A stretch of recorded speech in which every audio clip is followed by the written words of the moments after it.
बिस्मिल्लाहिर्रहमानिर्रहीम अस्सलाम वालेकुम जी। की हाल चाल है सब दा? खैरियत नालो ठीक ठाक हो?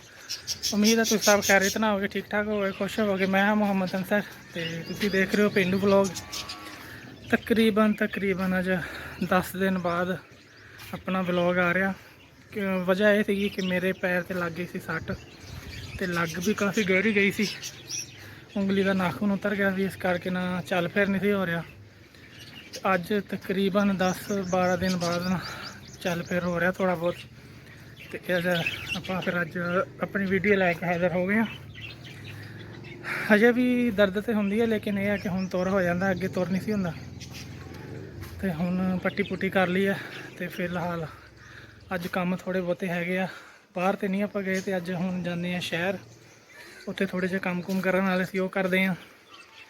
तो नाले तुहाडे नाल अपना शेयर करते हैं, तुहानूं दिखाऊँगा। फिलहाल तो मैं नहीं हले, हुण पट्टी पुट्टी कर ली, फिर तुहानूं दिखाना कि पैर किद्दां हुण अगे नालों बहुत बहुत ज़्यादा बेहतर हो गया। अल्लाह खैर करे। चलो जी चलते हैं, नहा धो के पहले कपड़े कुपड़े बदलते हैं तो चलते हैं शहर। काफ़ी चीज़ां घर वास्ते लियाण वालियां वो लैके आनियां अज। तो बाकी इंशाअल्लाह गल्लां बातां करते रहेंगे, तो देखते रहेंगे अज का माहौल। मिलते हैं तुहानूं थोड़ी देर जी। नहा धो के तो आप हो गए तैयार। काफ़ी दिन हो गए शेव शूव नहीं सी की, बाल भी बहुत वधे हुए हैं, बाल भी कटवाने वाले। कोशिश करांगे अगर अज बाल भी कटवा हो गए तो हुण कर लीए पट्टी पैर नूं, तो फिर चलते हैं जी शहर। जोड़े उत्थे दे काम कुम करन वाले आ वो अपने करके, तो धुप तो पहले पहले घर आ जाइए। अज धुप निकलती पई है, तो अल्लाह खैर करे। काफ़ी दिन बाद ही धुप निकली है, तकरीबन 10-11 दिन लगातार बारिशां होंदियां रही, तो उन्ने दिन ही अपने सट भी लगी दी है पैर से। चलो अल्लाह का नाम लैंदे हैं, तो दोबारा तो अपने अपने काम काज जोड़े शुरू करते हैं। अल्लाह खैर करे। चलो मिलते हैं जी अगे। हाँ जी, पट्टी कर ली है पैर से। अज जिन्ने जिन्ने हिस्से च दवाई लगी हुई ना, इन्ने इन्ने हिस्से च जख्म सीगा। तो हुण तो तकरीबन काफ़ी सारा ठीक हो गया, अल्लाह खैर करे। हुण तो पैर नीचे रख हो जाता, नहीं तो पहले थोड़ा जिहा अगर तुरने की कोशिश करती थी तो खून निकलना शुरू हो जाता सी। चलो हुण तो काफ़ी बेहतर हो गया, अल्लाह खैर करे। चलते हैं फिर मिलते हैं तुहानूं अगे।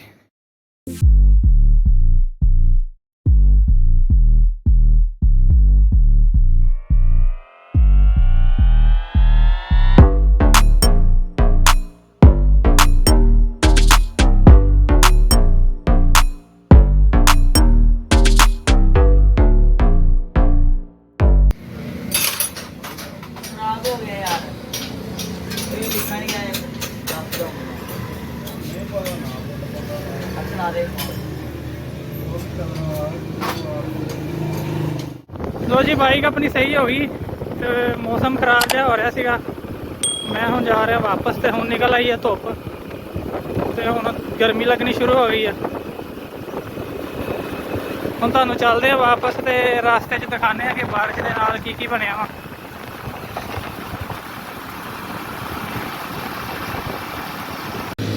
देखो जी, आ सारा पानी जिहड़ा खड़ा ये बारिश का ही खड़ा वा। इधर कपाह जिहड़ी थी सामने फसल हैगी विच कपाह दी, थोड़ा अगे हो के तुहानूं दिखाना। सारा कुछ जिहड़ा बारिश के पानी नाल डुब गया है विच, फसल सारी खराब हो गई कपाह दी। कपाह ने तकरीबन फल चुके है, खिड़ी हुई है। देखो तो सारे पौधे विच डुब गए हुए, सारी जगह अगे खाली पई हुंदी सी, तो हुण बारिश का पानी जमा हो गए तो सारे तालाब बन गए हुए आ। थोड़ा अगे चलते, इधर भी देखो जिथे तक देखो पानी पानी खड़ा है। थोड़ा अगे चलते हैं तो होर जाके देखते हैं। इधर भी तुम जिथे तक देखोगे तुहानूं बारिश का पानी नज़र आएगा। यह सारी जगह अगे खाली पई हुंदी सी, इत्थे फसल भी नहीं सी हुंदी, तो हुण पानी देखो कितना जमा होया। इधर भी इस साइड से भी ते सारा बारिश का पानी आया हुआ। लग इस तरह ही रहा कि जिदा नहर वगैरह टुट के इधर पानी जमा हो गया। फसल तकरीबन बर्बाद हो गई। इतने जो झोना लग्या सारा डुब गया, कोई थोड़ा बहुत बचे। जिथे तक नज़र जाती है पानी खड़ा नज़र आ रहा है। देखो जितों आप देखना शुरू किया उतों लग के तकरीबन मैं 1 किलोमीटर आ गया, तो उत्थे तक हले पानी पानी नज़र आई जा रहा। इधरों जितों जितों तो जगह थोड़ी जी उच्ची थी उतों तो बचत हो गया, सुक गया। लेकिन जिथे जिथे ज़मीन थोड़ी जी नीवी है उत्थे उत्थे सामने देखो पानी हले भी खड़ा है। इधर देखो, अगे चलना होर दिखाने। फिर देखो यह खड्डे काफ़ी तकरीबन 3-4 फुट डूंगे सी, तो सारे पानी में भर गए। बारिश हुई बहुत ज़्यादा। देखो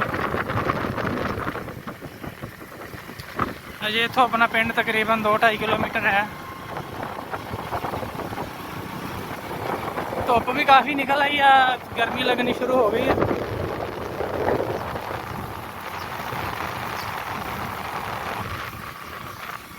सामने नज़र आ रहे इतों मिट्टी चुकवा के उन्होंने खेत अपने वालों नीवा करवाया सी, ताकि उपर वो कलर वाली मिट्टी चुकी जाए, तो थले जरा ना जरखेज जमीन जी निकल आएगी। वो सारा हम पानी भर गया, तो कि टाइम पानी सुकूगा तो फिर जमीन जी काबिल काश्त होगी। सामने भी तुहानूं नज़र आ रहे खेत, ये भी पानी की वजह तो 1-2 दिन होए कुछ पानी इन्हां च सुक्या वा, नहीं तो ये भी सारे पानी पानी होए। सारा इलाका खुश्क सी, बंजर, यानी इत्थे साडे इलाके च इहनूं रड़ी कहंदे ने, यानी कि साफ सुथरी। तो हुण देखो पानी जमा होया रहा, पानी खड़ा रहा, तो घाह देखो कितना हो गया। विच विच कुछ जगह तो झोना भी लाया होया सी, लेकिन हुण कुछ पता नहीं चलता कि झोना किहड़ा सीगा ते पानी हर चीज़ के अच्छी करके घाह ही घाह झोना लाया भी सी कि नहीं। मैं अगला भी मैदान तुहानूं दिखाना, इत्थे लगदा हुंदा मेला, तकरीबन महीने 1.5 बाद लगेगा, तो भी आप देखा। फिलहाल सारा जगह सारी है पानी ना फुल हुई पई है, तो जानवर ये नहा नहा के मजे करते हुए। जिन्नी जगह पहले बिल्कुल साफ खाली बंजर सी, कुछ तो पिंड का पानी निकल आया, तो कुछ जो इतने बारिश का वैसे जमा हो। देखो यह जानवर भी देखो,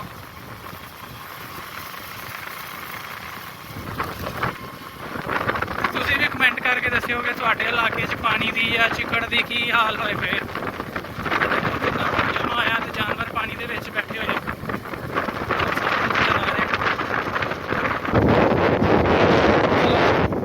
हम चलते हैं घर, तो जाके खाना शाना खाने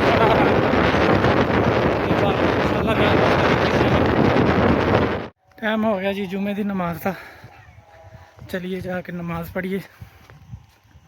लाइट गई हुई सी, हुणे हुणे लाइट आई है, तो हम नमाज पढ़ते हैं, फिर आके रेस्ट करांगे। फिलहाल बदल जे हो गए, धुप भी खत्म हो गई है। हाँ जी, जुम्मा पढ़ के आ गए घर। आप पैर च हले हल्की हल्की दर्द होंदी आ, तो जो तुरी का फिर इस करके पूरा वजन नहीं दे होंदा, इस करके हिल हिल के ना तुर हो रहा स्टाइल दे नाल। चलो हुण करते हैं रेस्ट, तो बाकी इंशाल्लाह गपशप करांगे शाम नूं, तो बाकी शाम का माहौल फिर शाम नूं तुहानूं दिखावांगे। मिलते हैं फिर ब्रेक तो बाद।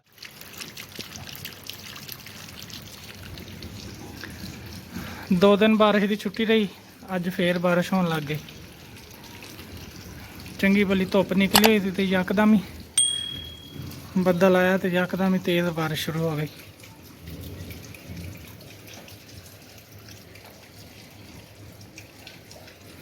हुण तकरीबन रुक गई आ, बहुत तेज़ सी, इस करके उस टाइम दिखा नहीं हुई।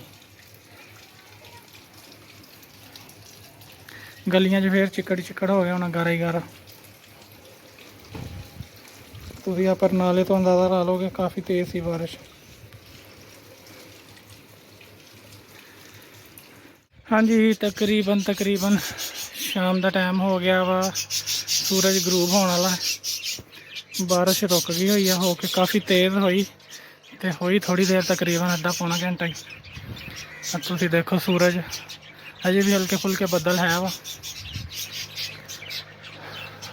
तो चिकड़ हो गया, इस करके हुण आपां बाहर तो जा नहीं सकते, क्योंकि उंगली तो हले जख्म हैगा, तो जख्म फिर गिला हो जाएगा। फिलहाल तुसीं नज़ारा करो सूरज का बारिश तो बाद। ਦਾ ਵਲੌਗ ਬਸ ਇੱਥੇ ਤੱਕ। ਉਮੀਦ ਆ ਕਿ ਤੁਹਾਨੂੰ ਚੰਗਾ ਲੱਗਿਆ ਹੋਵੇਗਾ। ਤੇ ਫਿਰ ਵੀ ਕਾਫੀ ਦਿਨ ਬਾਅਦ ਆਪਾਂ ਅੱਜ ਵਲੌਗ ਬਣਾ ਰਹੇ ਸੀ ਤੇ ਕੋਸ਼ਿਸ਼ ਕਰਾਂਗੇ ਹੁਣ ਚੰਗੇ ਤੋਂ ਚੰਗਾ ਵਲੌਗ ਲੈ ਕੇ ਤੁਹਾਡੇ ਵਾਸਤੇ ਹਾਜ਼ਰ ਹੁੰਦੇ ਰਹੀਏ ਤੇ ਛੁੱਟੀਆਂ ਨਾ ਹੀ ਕਰੀਏ। ਅੱਗੇ ਕਾਫੀ ਛੁੱਟੀਆਂ ਹੋ ਗਈਆਂ ਸੱਟ ਲੱਗਣ ਦੀ ਵਜ੍ਹਾ ਤੋਂ। ਤੁਸੀਂ ਦੇਖਦੇ ਰਹੋ ਪੇਂਡੂ ਵਲੌਗ, ਹੱਸਦੇ ਵਸਦੇ ਰਹੋ, ਖੁਸ਼ ਰਹੋ ਤੇ ਸਾਡੇ ਵਾਸਤੇ ਦੁਆਵਾਂ ਕਰਦੇ ਰਹੋ। ਤੇ ਮੇਰੇ ਇੱਕ ਖਾਸ ਭਾਈ ਬਹੁਤ ਪਿਆਰੇ ਇਨਾਮ ਭਾਈ ਮੁਲਤਾਨ ਤੋਂ, ਉਹਨਾਂ ਦੇ ਵੀ ਕਾਫੀ ਸੱਟਾਂ ਲੱਗੀਆਂ, ਮੋਟਰਸਾਈਕਲ ਤੋਂ ਗਿਰ ਗਏ ਸੀ ਤੇ ਉਹਨਾਂ ਵਾਸਤੇ ਵੀ ਖਸੂਸੀ ਦੁਆ ਕਰਿਓ ਕਿ ਅੱਲਾਹ ਪਾਕ ਉਹਨਾਂ ਨੂੰ ਵੀ ਜਲਦੀ ਤੋਂ ਜਲਦੀ ਆਰਾਮ ਦੇਵੇ। ਤੇ ਚਲੋ ਜੀ ਹੁਣ ਲੈਂਦੇ ਹਾਂ ਇਜਾਜ਼ਤ। ਆਪਣਾ ਬਹੁਤਾ ਖਿਆਲ ਰੱਖਿਓ, ਖੁਸ਼ ਰਹੋ, ਆਬਾਦ ਰਹੋ, ਹੱਸਦੇ ਵਸਦੇ ਰਹੋ ਤੇ ਪੇਂਡੂ ਵਲੌਗ ਦੇਖਦੇ ਰਹੋ। ਸਾਨੂੰ ਆਪਣੀਆਂ ਦੁਆਵਾਂ ਯਾਦ ਕਰਦੇ ਰਹੋ ਤੇ ਲਾਈਕ ਕਮੈਂਟ ਜ਼ਰੂਰ ਕਰ ਦਿਓ ਤੇ ਇਸ ਵੀਡੀਓ ਨੂੰ ਸ਼ੇਅਰ ਵੀ ਕਰ ਦਿਓ ਆਪਣੇ ਦੋਸਤਾਂ ਨਾਲ, ਪਿਆਰਿਆਂ ਨਾਲ। ਤੇ ਹੁਣ ਲੈਂਦੇ ਹਾਂ ਇਜਾਜ਼ਤ। ਇਨਸ਼ਾਅੱਲਾ ਤੁਹਾਡੇ ਨਾਲ ਮਿਲਾਂਗੇ ਅਗਲੇ ਵਲੌਗ 'ਚ। ਉਦੋਂ ਤੱਕ ਰੱਬ ਰੱਖਾ। ਅੱਲਾਹ ਹਾਫਿਜ਼।